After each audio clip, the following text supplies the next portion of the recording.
Bonjour à toutes et à tous, aujourd'hui on part pour un voyage assez incroyable à travers l'histoire du recrutement. On va appeler ça l'Odyssée de la confiance.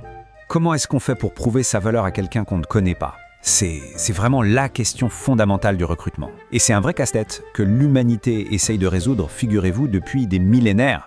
Et en fait, le CV, ce n'est que la toute dernière réponse à cette question. Une question de confiance qui a, tenez-vous bien, 3000 ans. Alors aujourd'hui, on va explorer ensemble cette histoire un peu cachée des outils de recrutement. On va voir comment, depuis toujours, on cherche à combler ce qu'on appelle la symétrie d'information. En gros, c'est l'écart entre ce qu'une personne sait d'elle-même et ce qu'un employeur, lui, peut deviner. Alors, pour commencer, retournons très loin en arrière. On part dans le monde antique. C'est là que les premières, disons, grandes entreprises ont dû commencer à chercher des talents en dehors du simple cercle familial. Imaginez un peu, dans l'Égypte ancienne, le CV le plus puissant, le CV ultime, c'était tout simplement de savoir écrire. Pour la plupart des gens, le destin professionnel était scellé à la naissance. Mais savoir maîtriser les hiéroglyphes, eh bien ça, c'était le billet d'entrée, le sésame pour rejoindre l'élite administrative. Et ça va même plus loin, regardez ça, on a retrouvé à Deir el-Médina une sorte de feuille de présence, gravée sur un éclat de calcaire il y a plus de 3000 ans. On y suivait les absences de 40 ouvriers, avec des raisons hyper précises. Malades, en train de brasser de la bière, et même piqués par un scorpion. C'est incroyable, non ? Ça veut dire que les employeurs de l'époque suivaient déjà la performance, la fiabilité, ils créaient, sans le savoir, le tout premier dossier RH de l'histoire. Chez les Romains, c'est encore une autre histoire. Eux, ils avaient carrément deux systèmes qui fonctionnaient en parallèle. D'un côté, pour la vie civile, tout reposait sur le réseau, le « qui on connaît ». C'était basé sur des lettres de recommandation, un peu l'ancêtre de LinkedIn si on veut. Et de l'autre côté, il y avait l'armée, la Légion. Et là, c'était tout l'inverse, un examen standardisé, basé sur des critères objectifs, ce que l'on est. C'était le premier processus de recrutement vraiment standardisé de l'histoire. Maintenant, direction la Chine impériale. Pour combattre le favoritisme, ils ont inventé quelque chose de révolutionnaire, les examens Keju. Le système était hyper sophistiqué. Les candidats issus de presque toutes les classes sociales étaient enfermés dans des cellules pendant des jours. Et pour garantir l'anonymat, leurs copies étaient recopiées pour que les juges ne reconnaissent pas l'écriture. Le but, bâtir une vraie méritocratie basée purement sur la performance. Une idée qui, d'ailleurs, inspire encore beaucoup les entreprises de la tech aujourd'hui. Bon, après la chute de l'Empire romain, tout change. Le recrutement redevient beaucoup plus local. Mais ça ne veut pas dire qu'on arrête d'innover. Au contraire, de nouvelles formes de preuves apparaissent. Des preuves très concrètes, tangibles, impossibles à contester. Et la preuve la plus emblématique de cette époque, c'est le chef-d'œuvre.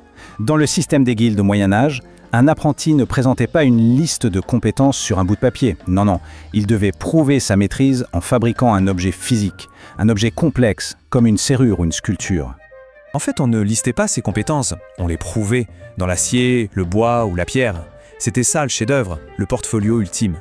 C'était jugé par les maîtres du métier, et là, impossible de tricher. Ça ne laissait absolument aucune place au doute. Et il y avait une autre idée, tout aussi brillante, le Wanderbuch allemand. C'était un carnet de voyage obligatoire pour les artisans. Dans chaque ville, chaque employeur, il notait non seulement les dates d'emploi, mais surtout, il écrivait une évaluation des compétences et de la conduite de l'ouvrier. Et attention, c'est l'employeur qui écrivait, pas l'employé. En gros, c'était une sorte de profil public, impossible à modifier, qui suivait l'artisan partout. Allez, on avance dans le temps. On arrive à la Renaissance. C'est le moment où l'idée de l'individu moderne commence à émerger. Et avec elle, on voit apparaître le tout premier prototype de ce qu'on appelle aujourd'hui le CV. Et ce prototype, il est signé Léonard de Vinci. En 1482, il écrit une lettre au duc de Milan. On dit souvent que c'est le premier CV de l'histoire, mais en réalité, c'est un argumentaire de vente ultra stratégique. Il ne parle presque pas de ses talents d'artiste. Non, il se concentre sur ses compétences d'ingénieur militaire parce qu'il sait que c'est ça qui intéresse le duc. Il dit « Je peux construire des ponts, des canons ». Et il termine par un genre d'appel à l'action très moderne. « Je suis prêt à en faire l'expérience dans votre parc ». Brillant. Ensuite, tout s'accélère avec la révolution industrielle. La Prusse, puis le Royaume-Uni, mettent en place des examens pour leur fonction publique.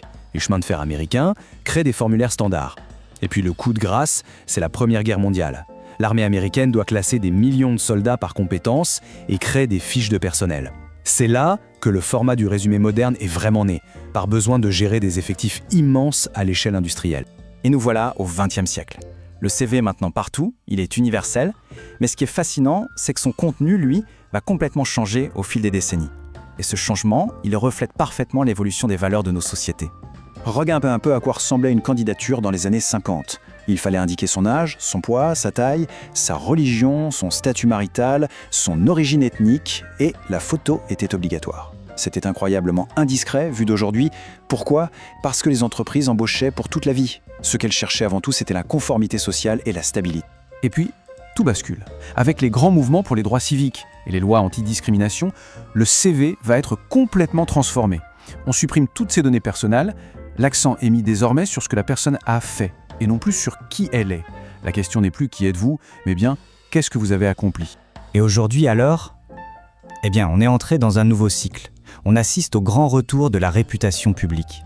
Avec des outils comme LinkedIn, on voit que les vieilles idées de preuve sociale, vous vous souvenez, les lettres de recommandation de Cicéron ou les évaluations dans le Wendeboek, eh bien tout ça est de retour, mais sous une forme numérique. Finalement, quand on prend du recul, on se rend compte que ce n'est pas une ligne droite. C'est un cycle. La confiance a d'abord reposé sur le réseau, la preuve sociale, puis sur la preuve matérielle, ce qu'on sait faire. Ensuite sur la preuve institutionnelle, les diplômes. Et aujourd'hui, on est dans une sorte de synthèse numérique de tout ça.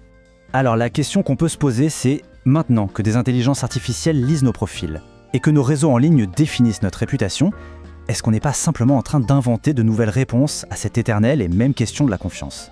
Ce voyage des tablettes de pierre au profil numérique nous montre bien une chose. Les outils changent, c'est certain, mais le défi, lui, reste fondamentalement le même. Comment faire confiance à la promesse d'un inconnu ?